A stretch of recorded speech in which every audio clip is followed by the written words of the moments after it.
Hello दोस्तों, आप सबका आपके अपने चैनल में स्वागत है। आज हम बात करेंगे एक कहानी की। आज की प्रेरक कहानी, ईश्वर का उपहार। आज यह प्रसंग हमको इस बात के लिए प्रेरित करता है कि दुनिया में एक अच्छा इंसान होना ईश्वर के द्वारा दिया गया सबसे बड़ा उपहार है। मिस्टर क्वेस्टर कई वर्षों से एक बहुत ही कठिन प्रश्न के प्रति आसक्त थे। वह शिकागो ट्रिब्यून में किडन्यू कॉलम के लेखक हैं।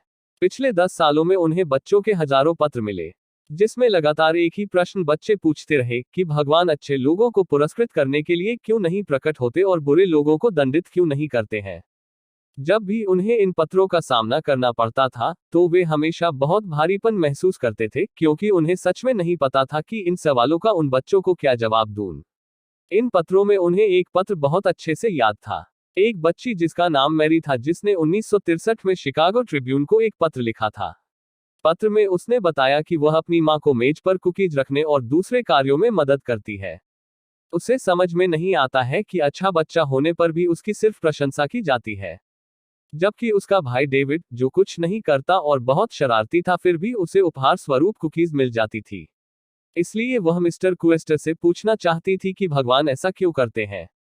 मिस्टर क्वेस्टर नहीं जानते थे कि उन्हें इस पत्र का जवाब कैसे देना चाहिए।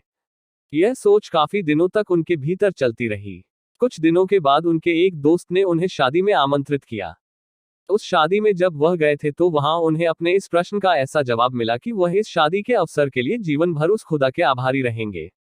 शादी के दौरान पुजारी द्वारा विधि समाप्त करने पर जब दूल्हा दुल्हन को एक दूसरे को अंगूठी पहनाने के लिए कहा गया था, तब दोनों एक दूसरे में इतना खोए हुए थे कि उन्होंने एक दूसरे को दाहिने हाथ में अंगूठी पहनाने की गलती कर दी। पुजारी ने जब यह देखा तो मुस्कुराते हुए बड़े हल्के फुल्के अंदाज में उन्हें याद दिलाया कि दाहिना हाथ पहले से ही सही है। मुझे लगता है कि आपको बाएं हाथ को सजाने के लिए इसका इस्तेमाल करना चाहिए।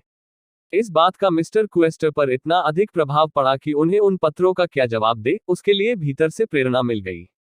उन्हें समझ आया कि एक सही व्यक्ति और एक अच्छे व्यक्ति को बाहरी उपहारों की क्या जरूरत, उसका अपना जीवन ही उसके और इस दुनिया के लिए एक उपहार स्वरूप है।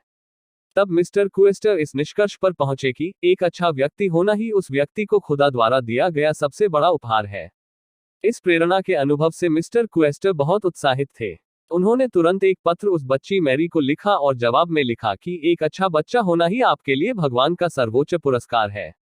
शिकागो ट्रिब्यून में इस पत्र के प्रकाशित होने के कुछ ही समय बाद अमेरिका और यूरोप के 1000 से अधिक समाचार पत्रों ने इसे फिर से प्रकाशित किया। उसके बाद इसे हर साल बच्चों के उत्सव के दौरान प्रकाशित किया गया। एक अच्छा इंसान होना, जो आगे बढ़ने के लिए दूसरों के सहारे पर निर्भर नहीं है, वास्तव में यही कुदरत के द्वारा दिया गया अमूल्य उपहार है। आप जैसे हैं वैसे ही परिपूर्ण हैं। प्रोत्साहन के लिए आपको हस्तक्षेप की आवश्यकता नहीं है, और यह वास्तव में गर्व करने की बात है। किसी को भी प्रभावित करने की आवश्यकता नहीं, बस आप जो हैं वह बने रहें, स्वाभाविक और सच्चे। ये कहानी आपको कैसे लगी? अच्छी लगी है तो चैनल को सब्सक्राइब करना, वीडियो को लाइक और शेयर करना और कमेंट करके जरूर बताना।